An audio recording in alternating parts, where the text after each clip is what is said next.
Nigerian leaders must focus on inclusive growth that creates jobs and not the narrow focus on just GDP growth rate. Those were the views of one of the presidential candidates in the 2019 election and former deputy governor of the Central Bank of Nigeria, Kingsley Moghalu. Mr. Moghalu was our guest on our morning business show, Business Morning. One of the big weaknesses of economic policy in Nigeria over so many years now is the narrow focus on GDP growth. Anything can create a GDP growth, but if it is not an inclusive growth which creates jobs and takes people out of poverty into the middle class, then it doesn't serve. And many African countries have fallen into this trap. And so as president, I feel that my focus will be on structural shift of the Nigerian economy towards an industrial economy and taking people out of poverty into the middle class. So we need to distinguish between economic growth, economic development, and economic transformation. And so we should have a continuum of all three. That's where my economic focus will be. And that's why it's so important that we have an innovation-driven economy. You talk about a philosophical approach. Yes. To economic growth. Very foundational.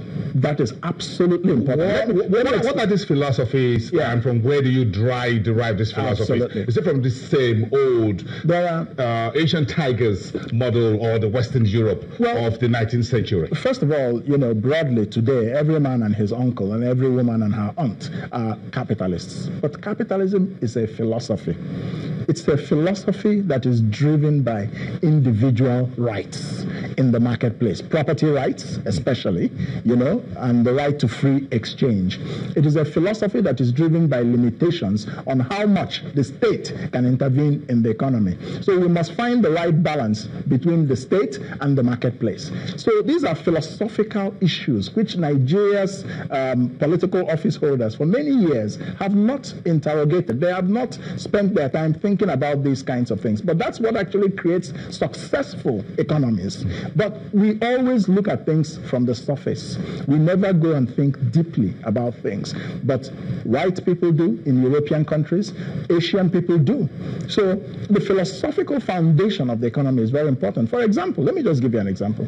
If you are a capitalist economy, you have to ask yourself what makes capitalist economies function because of the nature of capitalism. There are three things. Number one is that you have to have property rights.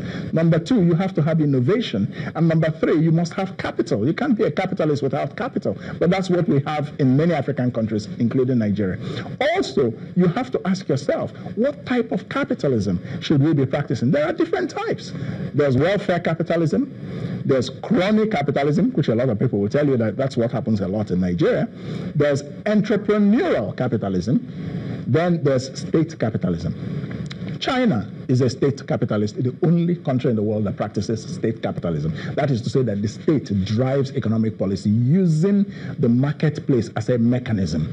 Do you understand what I'm saying? That's very, very, it's an oxymoron. But they've done it. Yes, they've done it. Yes, using the private sector market as a tool for the state to drive growth. To drive growth. Yes. Now, you have entrepreneurial capitalism, which is what you have in the United States a lot. Europe. Yeah, and not Europe. I'm coming to Europe. Mostly the United States, because that is small business led economies and some manufacturing and and I would recommend that is actually the right path for Nigeria to follow. Entrepreneurial. Then you have crony capitalism, which you have in South Korea.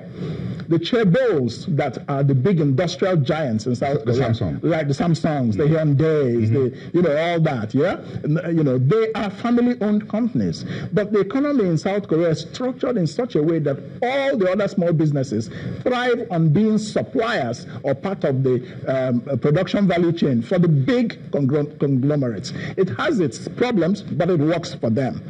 In Nigeria, crony capitalism is just that politicians give favors to their friends. Who, for example, I will give you access to Forex at the central bank at an official rate, which they will take and go and sell in the black market. Do you understand? That is nasty crony capitalism. Then, in Europe, you have a lot of welfare capitalism, where the state provides a lot for the citizens, but the tax rate is very high. Okay, so we'll go entrepreneurial. I recommend that. You recommend that. Is that what you would practice? Yes, because it is in our culture. So how do we move on from this hybrid system we currently run and not just turning all this into an academic discussion and into reality? Exactly. You turn it into reality through economic policy that is based on an economic vision that in itself is founded on an economic philosophy. Kingsley Moyle, presidential candidate, Young Progressive Party. And S&P Global Ratings have kept South Africa's foreign currency and local currency credit ratings at below investment grade. The rating agency says anemic economic growth in 2018 and sizable contingent liabilities continue to weigh on South Africa's fiscal prospects and debt burden. The long-term foreign currency rating stayed at BB, while the local currency rating stayed at BB+. S&P and Fitch rate South Africa in junk status, driving its cost of borrowing higher. And Barry Gold's incoming chief executive wants to pull together Tanzania's mining industry to tackle a desperate tax dispute that has snared several companies, including the firm's Acacia mining unit. In an increasingly acrimonious conflict that has lasted almost 2 years, the government has torn up mining contracts, hiked taxes and royalties, and banned raw minerals exports. President John Magufuli swept to power in 2015, pledging to secure a bigger share of resource wealth and cut corruption. Acacia was later handed a $190 billion tax bill, about 4 times the country's gross domestic product, for underreporting output. Randgold founder Mark Bristow, Barrick's new CEO, after its $6.1 billion acquisition of Randgold closes on January 1, says fixing Barrick's mounting problem in Tanzania could require a collective strategy that has not been used there before. And Algeria's energy earnings rose 18.21% in the first 10 months of this year from the same period in 2017, pushing down the trade deficit by 58.65%. Customs data shows oil and gas exports, which accounted for 93.17% of total sales abroad, reached $31.795 billion, up from $26.896 billion in January to October last year. The overall value of exports reached $34.126 billion against $28.424 billion in the first 10 months of 2017, while imports fell 0.35% to $38.240 billion. The North African country has imposed import restrictions in an attempt to cut spending after a fall in energy revenues since 2014. And on global oil market, prices regained some ground after hefty losses on Friday, but remained under pressure, with Brent crude below $60 per barrel amid weak fundamentals and struggling financial markets. Brent crude oil futures were up 40 cents at $59.20 a barrel, while West Texas Intermediate futures were up 16 cents at $50.58 a barrel.